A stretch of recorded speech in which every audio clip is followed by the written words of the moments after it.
Listen, you're going to want to watch this episode all the way through to the end. Trust me, there is a payoff at the very end of this video that makes the whole thing worth it. But I get it. If you don't want to trust me, at least jump ahead, watch the ending, and then you're going to want to come back and watch the whole thing from the start. All right, let's go! Overtime!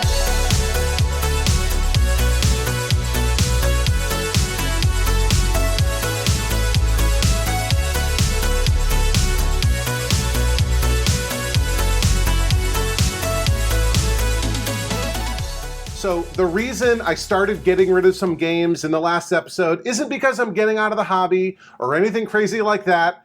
It's actually because I just bought 10 more games and I need room for the new ones. So we're going to talk about the first couple in this episode. Totally unexpected, and most of these were completely unexpected. So one day, there I am. I actually had just put my kids to bed. My wife was out of the house. I'm there by myself. And my buddy Mark from Back to the Media Arcade, he texts me, he's like, dude, I need you to go pick up something for me right now. He had worked out some sort of deal. He saw something on Facebook Marketplace, but he actually couldn't get it because he's leaving on vacation or something. He's just totally unavailable. It's like 20 minutes away from my house. I have no information other than there's a Ms. Pac Cabaret, a Ms. Pac Mini, and some multicade. They're $100 each, no information. It's like 9 o'clock at night, right?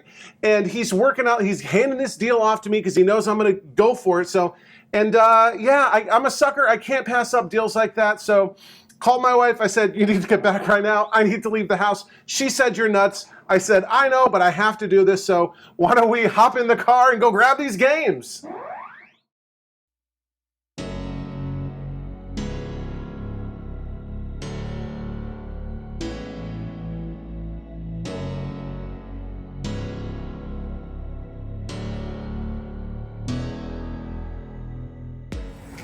Well, I made the pickup and yeah, this is really cool. I ended up I'm in a gas station. I pulled off the road into a gas station parking lot just to double check the straps, make sure everything's nice and tight. And yeah, this is not what I was expecting to be doing after 11 p.m. at night on a weeknight, but pretty crazy. And the craziest thing of all is there's a third cabinet in my pickup truck right now. Yeah, so we'll take a look at all this. Let's get it home, get it unloaded, and then dig into this and see what's going on. But pretty crazy, and there's quite a story here. So let me get this home and stay tuned for all of that. But absolutely crazy.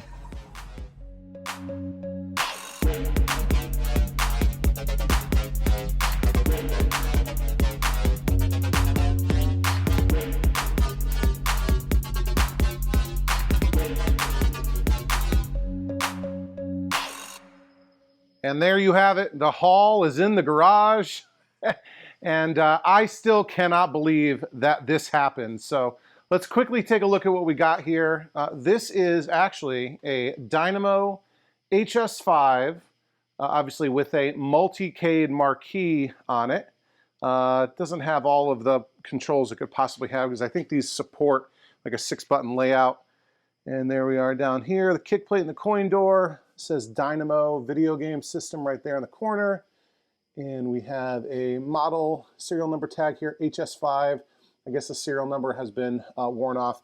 And if you don't know, Dynamos were designed as generic cabinets. So an operator could buy a cabinet like this, comes with everything you need, except you need to install some sort of JAMA conversion kit into it. So it was designed to be converted from the start. So put whatever game you want in it and slap on the artwork, etc., and you are off and running. But this has a 25-inch vertical monitor, and I think it's relatively easy to rotate these to horizontal if you want them to. But that's very interesting. And right here we have a lovely little Ms. Pac-Man Mini, the cabaret version of Ms. Pac-Man. Look at that.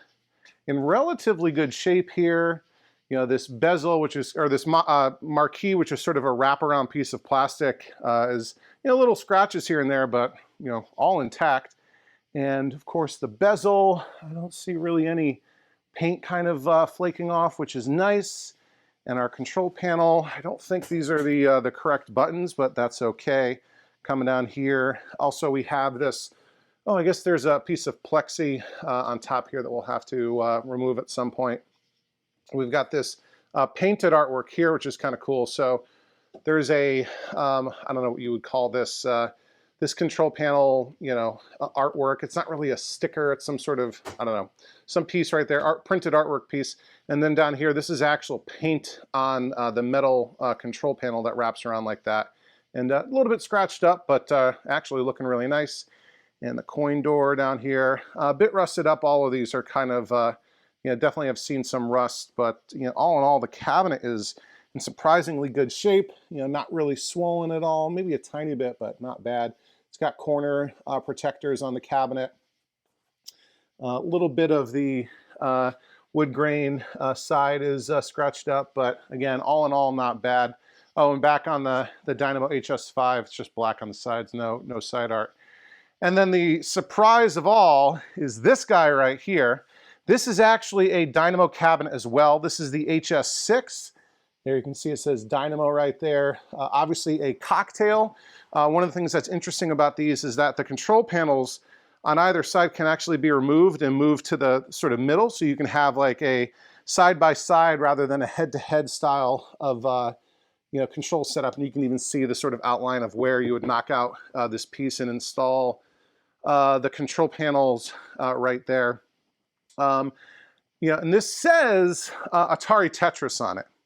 But I don't know what's in here. In fact, I haven't been inside any of these games, so I don't know what's inside any of them. No idea what's inside of this, sorry, I'm sweating, this HS5. I'm assuming this is a Ms. Pac-Man, right? Doesn't look like it's been converted.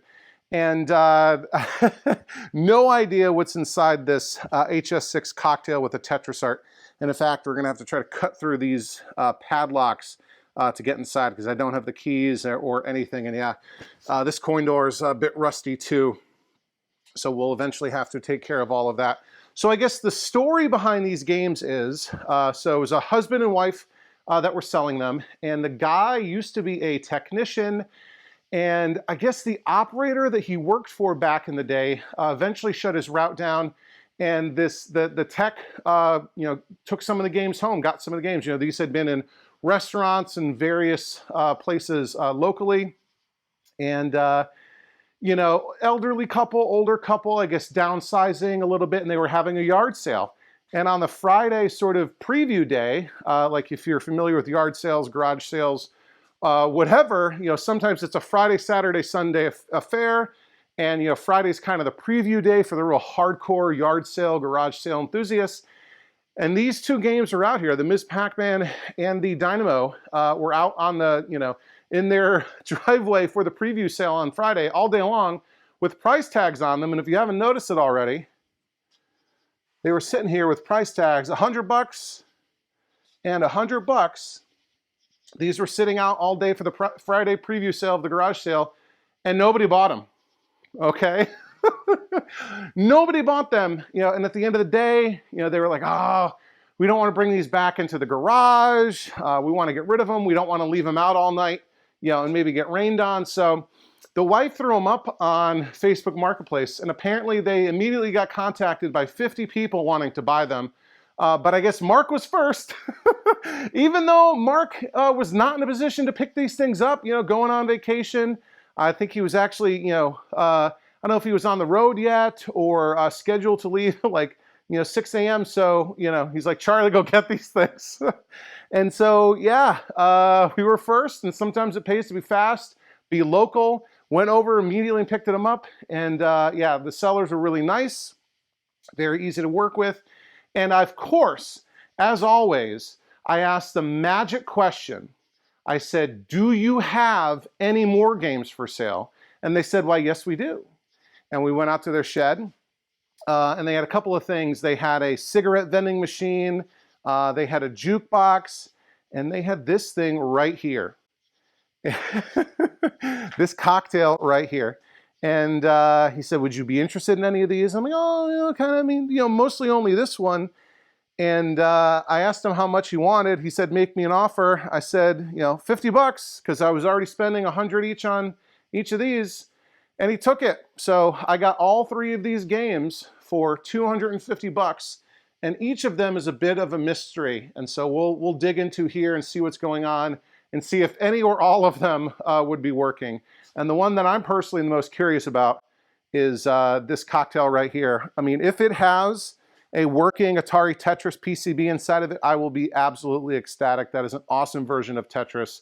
I'm hoping this has a Pac-Man or Ms. Pac-Man PCB inside of this, and I'm assuming this has something like a 60-in-1 or an older version of that, given the sort of marquee artwork. So why don't we get mounted on the tripod right here and start to dig in. Okay, so starting with the Dynamo HS5, a couple things I'm noticing right off the bat. There's like a sag in the top panel up here. If you see the upper marquee bracket is sort of bent and the marquee is sort of floating a little bit. And it looks like this panel, I can feel it, has been depressed a little bit, so we'll have to sort that out. It's got the generic bezel artwork. Who knows what, if any, kits were installed in this machine back in the day.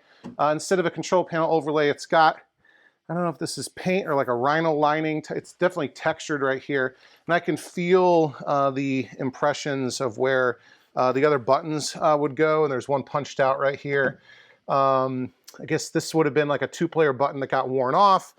Joystick here. This is a different one. It's mounted differently, as you can see.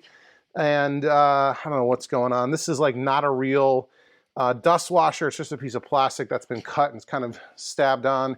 There are holes that have been drilled into the metal of the control panel. I'm guessing, there was a piece of plexi on this at some point. And the whole thing feels kind of sticky right here.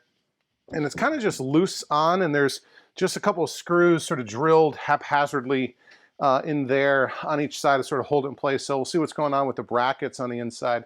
Again, no side art at all on the sides. Cabinet isn't really swollen much. This has this sort of, it's probably lower than you can see on the camera, this sort of platform that it's raised up on, almost like a box, like a Nintendo or a Taito cabinet would have. The top coin door is locked and I don't have the key. Hopefully we'll be able to get it from the back side. And the lower coin door is unlocked. And we have a coin bucket, no sign of a coin counter. So we'll see what we find there. So let's turn this sucker around and see what's going on. Here we go. On the back side, and right off the bat, I see something kind of cool. So firstly, there's a little bit of damage from transporting this. This was really a rush job. This was like 20 minutes from my house. So I just threw them onto the truck. It was like 11:30 at night. Older guy trying to help me, and I was trying to get out of their hair. So I didn't wrap these at all, even with moving blankets. I just put them on the truck, strapped them down, and got out of there. And the sort of vinyl, I guess, because I'm assuming this is just particle board with vinyl on it, not like melamine or anything like that. And a lot of this vinyl is starting to peel off, but only really on the back. That was the part that was exposed to the wind driving home. So that's not bad. We do have a serial number right here. It looks like 3142, Dynamo HS5. I can't see if there's other text printed here, but I can't quite make it out. Model number is 021500255. And I'll consult maybe some of the posts by Don Panetta on Clav to figure out what that's all about. FCC, inspected by number 8. That's power switch right here. There's also a hole drilled over here. I don't know what's going on with that. Would have been maybe another power switch. But what's really cool is this right here. This is an asset tag, but it's not just any asset tag. I don't know if you can see this. Maybe we'll zoom in a second. But this says Walt Disney World 950000905, and it's got a barcode on it too. So that's really interesting. And now I'm very curious to get inside this thing. And this was kind of loose on. And so the way these dynamos work, HS5 and HS2 and HS7 have these trays that open up and pull out. So the Superman and the Dynamo HS7 is like that. This dedicated Sly Spy that has the sort of Dynamo HS2 style cabinet, the control panel opens up and the whole PCB and power supply and everything on a tray pulls out. But, and so there really isn't even a back door or even a back panel. It only has this sort of piece right here. This down below and this up above don't really come off. And so it was kind of loose, so we threw a couple extra screws in. And again, I really wasn't in the back of this thing at the seller's house. This was really a grab and go type of situation. So like I said, I am very, and it's a really long screw because this is, you know, 3/4 of an inch panel here. So I'm very curious in the light to see what is in this thing. All right. Oh, it's actually heavier than I thought it would be. So let's see what we have here. Okay. Oh, I don't know how I'm gonna.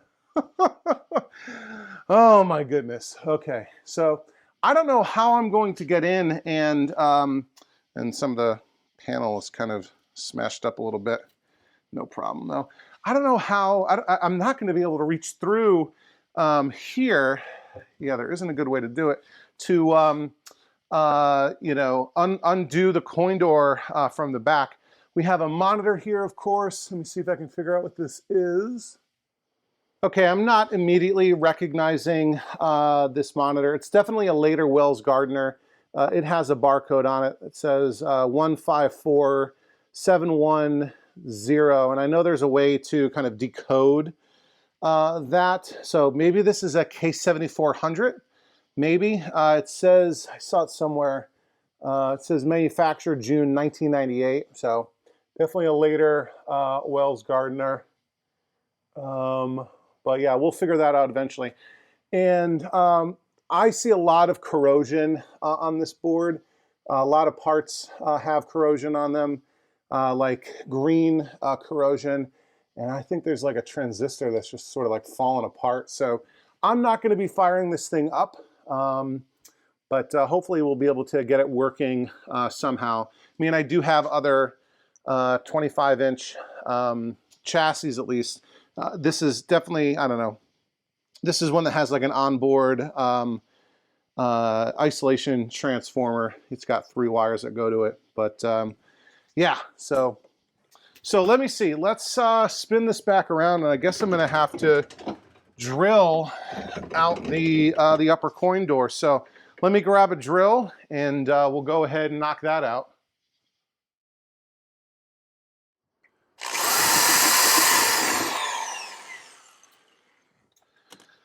Well, that was a lot more difficult than I expected it to be.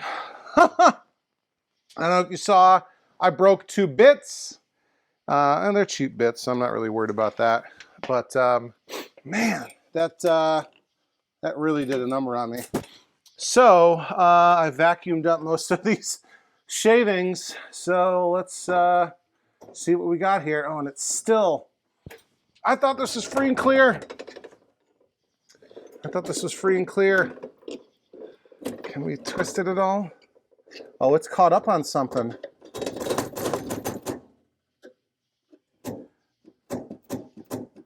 It's caught up on something. Well, maybe a little bit more is what I need. And yeah, I did put on safety goggles.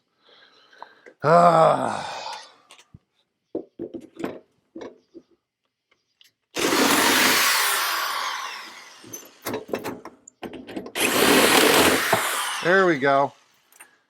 Now, now we're open. And let's see what sort of damage we caused. Not too much. Let me vacuum up some more of this stuff.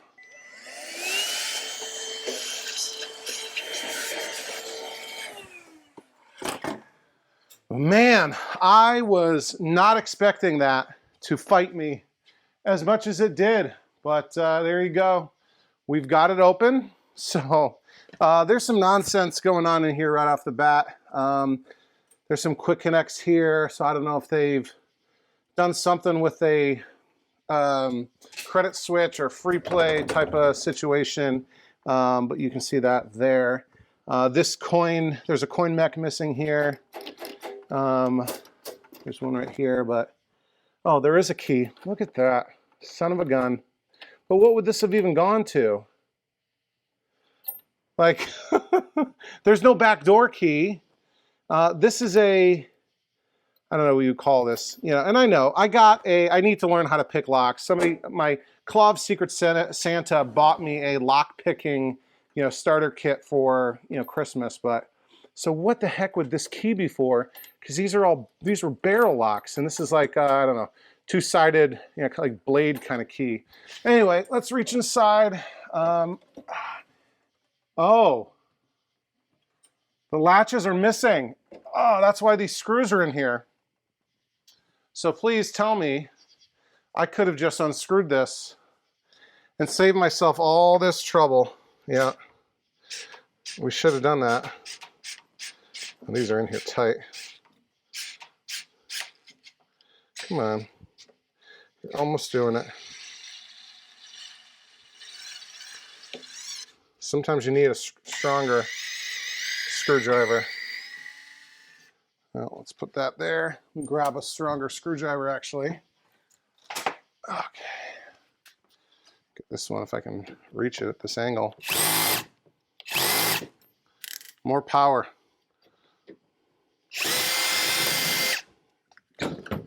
There we go. All right, what do we got here? We got some nonsense going on. Yeah, so for some reason, they took these, whatever you call them, the retaining bracket sort of things. The latches are missing. Yeah. What is going on in here? Oh, we have where the, oh, it was electrical tape holding that punch out in place. We can pull this out, I think, just by doing this. And this should slide right out. And this is just a complete mess here.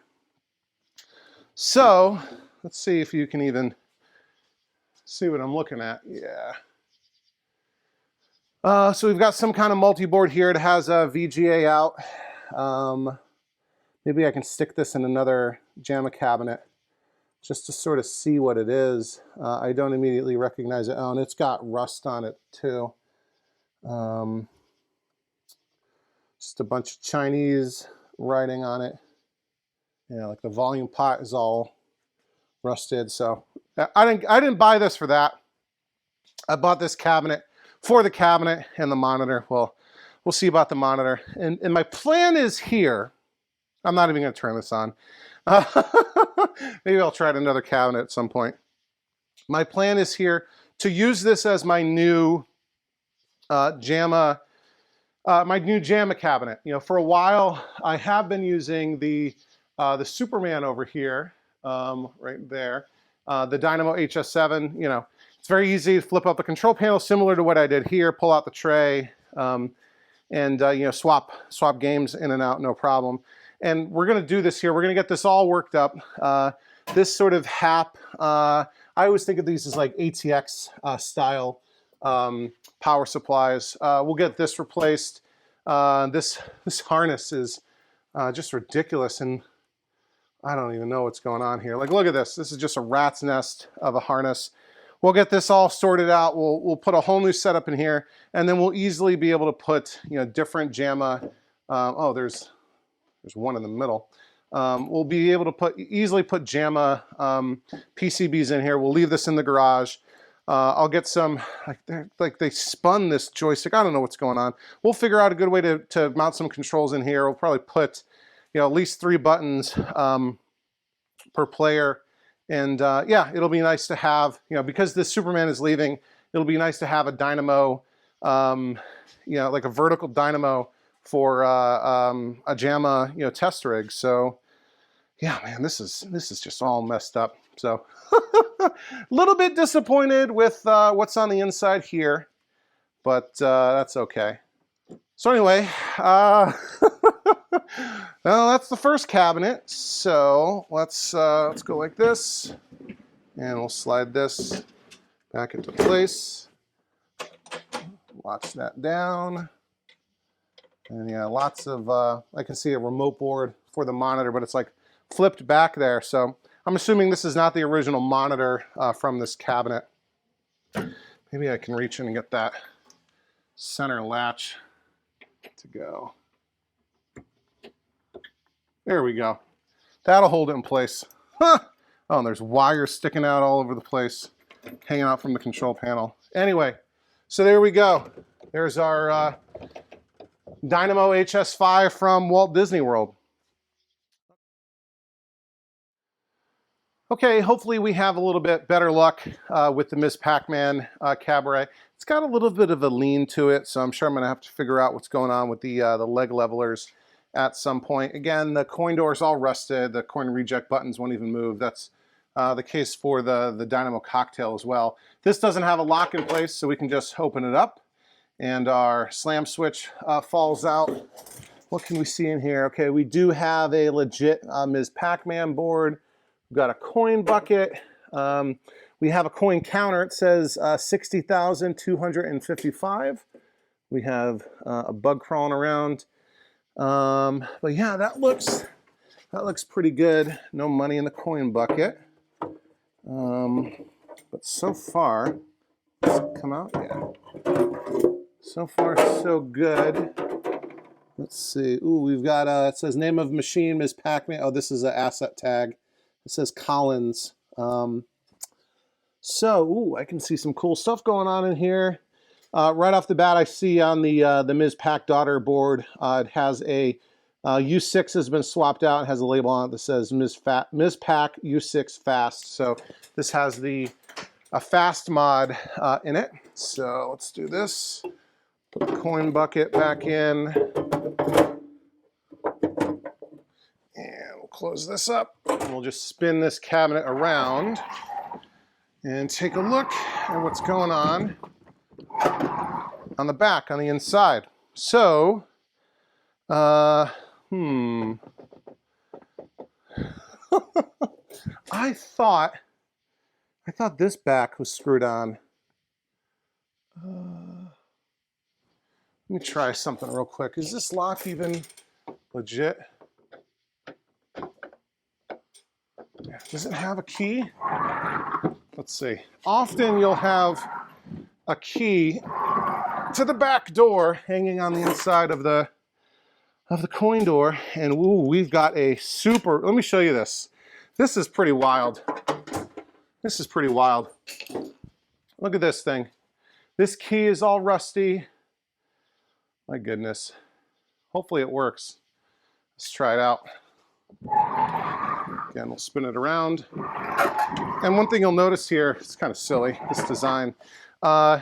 There's this bump out, this plastic protector. This is for the neck of the monitor because the way this monitor is in here, it sticks out too far back. And so if this protector wasn't here, you couldn't close the door with the monitor in there. It would neck the monitor. All right, fits in. Oh, okay, cool. Back door comes right off. And hey, look at that. Can you see that? We have the instructions, the original instructions. I don't even want to touch these things. My hands are dirty. These are near mint right here, a near mint set of Midways, no apostrophe. Come on, Midways just got typos everywhere in their schematics and manuals. Ms. Pac-Man Parts and Operating Manual from January of 1982. Look at that. We have the upright, the cocktail, and the mini, the 602. And it doesn't even have, look at this, it doesn't even have a control panel overlay. Maybe they hadn't designed it yet by the time this had to go to print. But this thing looks like maybe it was never even opened. Isn't that cool? So we'll stick this back in here for safekeeping. And we'll move this off to the side. And let's see what's going on inside the cabinet here. So we've got a monitor. Where's my flashlight? And I'm sorry, I'm not really showing you this.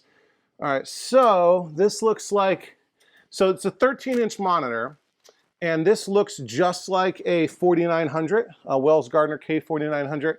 Lots of rust. I think this is either the hot or the voltage regulator is just caked in rust. This is the 13-inch version of the 4900 is the 4800. So I believe that's what this is right here. Let's see, we've got a serial number tag inside. It says PMMS Mini 4375, and that's also etched right here, 4375, so that's our serial number. Got our power cord. This looks untouched, okay? Other than, obviously, they put the speed up chip in there. Got our transformer assembly and our board. Let's see. Yeah, this harness has corrosion in it, or the edge connector does. These chips are all rusty. Every single leg on these chips is all rusty. I don't like that at all. I see some quarters in the bottom, 75 cents and quarters. I don't even want to turn this thing on either. Let me grab the camera and show you what I'm talking about here.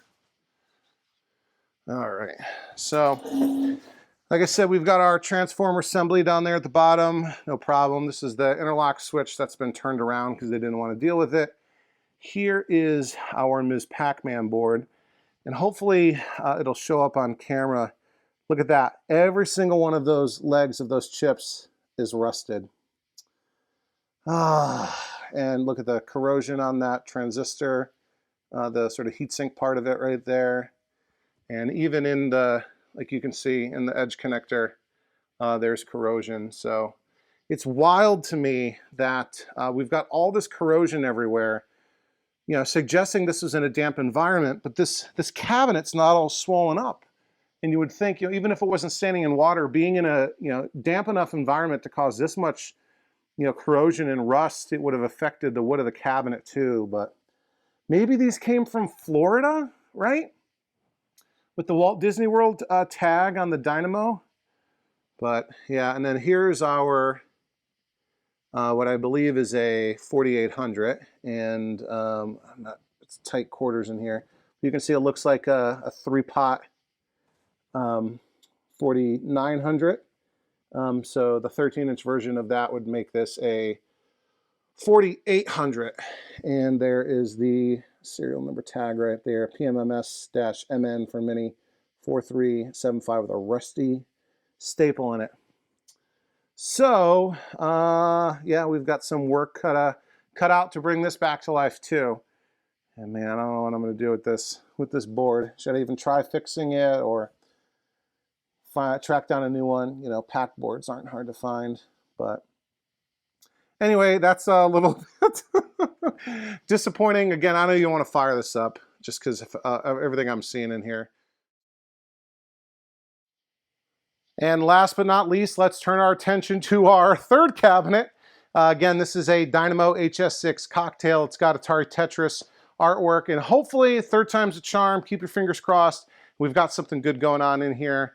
Hopefully we've got a working Atari Tetris PCB. Hopefully it's not all rusty, but based on what I've seen on the other cabinets and based on the rust that's all over the front here, I do not have my hopes up. So we're gonna have to cut through these padlocks. So got my bolt cutters here, and hopefully this works. Maybe the fact that it's all rusty will help.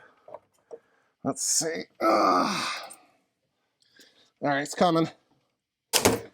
There we go. Ho ho! Whew! Let me take a breath, and let's get this other one here. Hopefully this is about as easy. All right. There we go. That wasn't so bad at all. And I thought this one was going to be the hardest of all. Okay. Well, let's see. Get that out of the way. And that. And what's going on in this lower coin door? What? What in the, whoa, we got money. Look at that. This is, believe it or not, and even these are all like weirdly corroded. So this is some homemade little coin box. What does it even say? It says Touch Tunes Jukebox Inc. Which, believe it or not, some people find money in their machines all the time. This is probably the most money, what is that, about $5 that I've ever found in a machine. So there's a little bonus right there.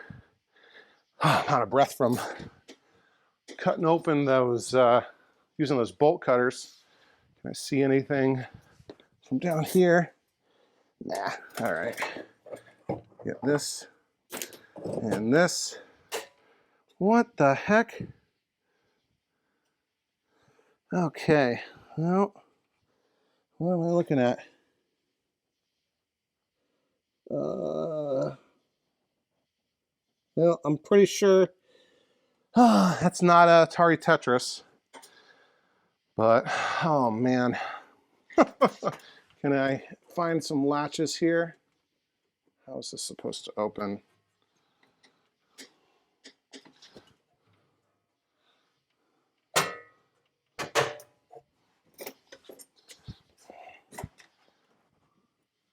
Oh, here we go. There's a latch right there. And I'm guessing there'll be one right here. There we go. So should this lift right up? Yep, there we go. Okay. What a filthy screen. It's got some kind of burn that I'm not immediately recognizing, some kind of high score table. Okay. Let's see if we can bring you in here and take a look at what's going on, what we're seeing. Now the camera is throwing a shadow, but this is what we're working with. There's a few more quarters in here. What is even that supposed to do? It's like, I guess okay. So kind of like a, well, actually, let me do that. The whole thing will open up. So let me drag this cabinet out of the way, and we'll open up this cocktail even further. Okay, I did some digging around in this cabinet and found a couple of very interesting things. First, there were some stickers at the bottom of the cabinet that must have fallen off the monitor. And there we clearly say Wells Gardner model 19K7951, and then manufactured March of 1989. So that solves the mystery of exactly what this monitor is.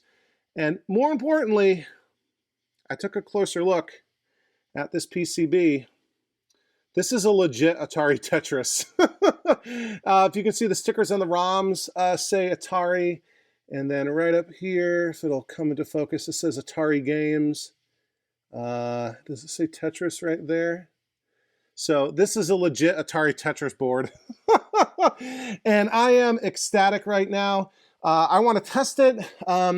These legs look like they're in much better shape. There doesn't seem to be nearly as much rust on this board as all the others. So I don't want to test it in this cabinet given the state of everything that I'm seeing. So I'm going to pull that board out. I'm going to stick it into the Superman cabinet that I still have here for a few more days, and we'll fire it up and see if that Atari Tetris PCB is working, because if it is, I will be thrilled.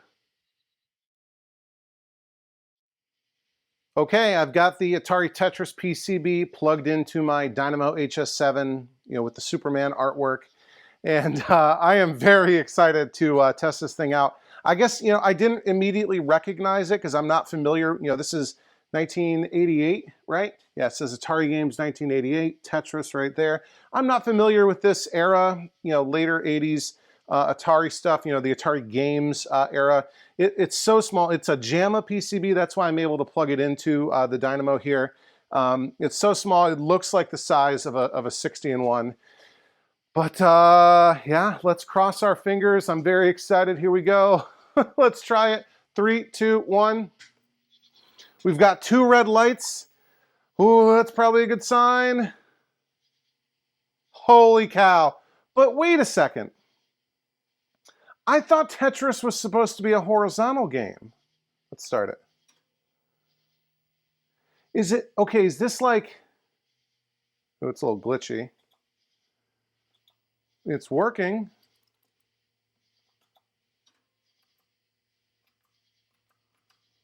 There's no sound.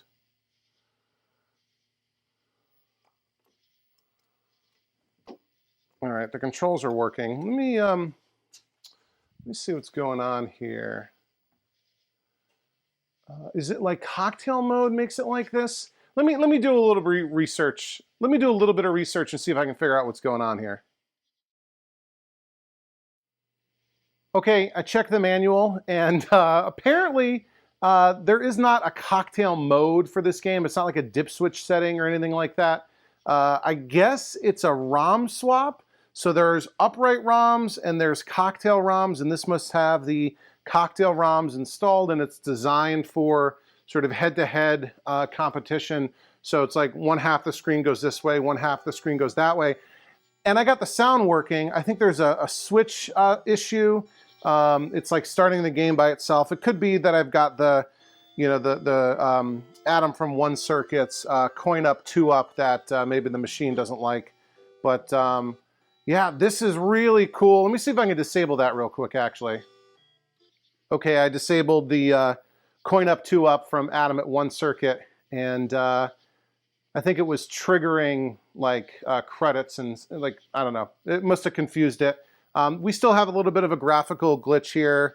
Maybe I can clean the edge connector a little bit to straighten that out, but this is really cool. So I don't know, will I keep it as a cocktail? Maybe I'll burn the upright ROMs for this and perhaps stick it in this Dynamo HS5 and play, you know, 25-inch Atari Tetris. But this is a legit working, or at least mostly working, Atari Tetris board, and yeah, it's rotated sideways, and we've got that graphical glitch. But I am over the moon, you know, because this is a sought-after PCB. I love Tetris. Everybody loves Tetris. And yeah, I even got the, oh, I have to re-enable it. Hold on, which is pretty simple. It's just a single dip on the coin up, two up. There we go. Turn it back on because I want you to hear these sounds. So there we go. Okay, now it's playing. It's different than the Nintendo Tetris. It's different songs than the Game Boy Tetris that you might be more familiar with. But isn't that cool? So yeah, I would say that alone makes this a successful pickup, a working Atari Tetris PCB. You know, we'll see what I end up doing with the Dynamo HS6. It does have the Tetris art, and this is a cocktail ROM set on the board. So maybe I'll leave this. I mean, if I can get everything working and cleaned up and get all that rust out, maybe that's what I'll do. I don't know. But then when I bring that in the basement, maybe I bring that to work. That actually might be cool to have at the office. People would enjoy that. And we'll get this Ms. Pac-Man sorted out. You know, the cabinet, other than the rust on the coin door, is in pretty great shape. You know, this now makes it sort of three Ms. Pac-Man cabinets that I have. The upright, which is actually hiding right back there, that I've been restoring for going on 2 years now. And the class of '81. So I got three Ms. Pacs right here. Eat your heart out, Cameron McCasland. I'm coming for you with all these Ms. Pacs. But we'll get this working soon enough, I'm sure.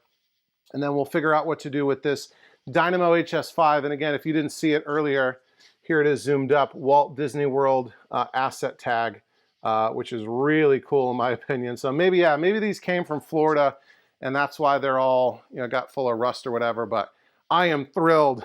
Atari Tetris! That is awesome. And to get it for 50 bucks with a cabinet, very cool. So 50 bucks on the Dynamo HS6 with a working Atari Tetris PCB, 100 bucks for a Ms. Pac Mini in relatively good shape, not working, I'm assuming, and another 100 bucks for this kind of definitely a project. I would almost consider this a empty cabinet given the condition of the of the board and of the harness and of the monitor. But we'll make good use out of all of these. So if you don't want to miss any of these upcoming episodes, hit that subscribe button. Make sure you're subscribed to the channel. I release new videos every week. Maybe I'm experimenting a little bit on, you know, exactly when and what day and what time I release it, but new videos every week. So make sure you're subscribed so you don't miss any of that. If you enjoyed this video, hit that like button. What a great payoff at the end, right? You know, we had some bumpiness with what we found inside the Ms. Pac and the Dynamo HS5, but what an awesome payoff at the end here. We'll start another game here, maybe a two-player game. just to get some sounds going. Atari Tetris, very, very cool. Hit that like button, leave a comment. Do you remember playing of any of these games? You ever played the Atari version of Tetris? Did you even know that Atari released a version of Tetris in the arcades? So did Sega, by the way. There's a whole brouhaha with Nintendo and the Soviets on who had the rights to what. And then this was released on the NES as Tengen Tetris, and then it was pulled. Crazy, crazy stuff. Did you ever play it in the arcade, though? And yeah, let me know what you think I should do with these other cabinets. What should I do with the Dynamo HS6? If you like what we're doing, if you really like what we're doing, you want to support the channel, click on the join button down below to learn more about what it means to become an Overtime Arcade channel member. For $1.99 a month, you get to support the channel. You get a bunch of really cool perks. You get early access to all new videos, typically a day in advance of the public release, so you get to watch these things early. You get access to our private members-only Discord, which is a ton of fun, super active. We got somewhere like 80, 90 folks that are members right now. It is really a good time, really a great community that we're building. And you also get access to our monthly members-only live stream, some bonus content that we do, which is also a ton of fun, sort of off the cuff, no filter, just hanging out, having a good time. So yeah, great way to support the channel. Or you can buy a t-shirt or a hat or a hoodie or something from the merchandise shop down below. Another link you'll see, check that out. Or you can always leave a super thanks, sort of a one-time donation. Any little thing helps, you know, helps buy parts and cabinets that I need for these projects. So yeah, it is hot out here. It is humid. I am sweating again in the garage. But what a happy ending here with this legit working Atari Tetris PCB. So I think we'll wrap it up there. Another episode in the books. As always, I'm Charlie. Thanks for watching Overtime Arcade, and we'll see you next time. Overtime!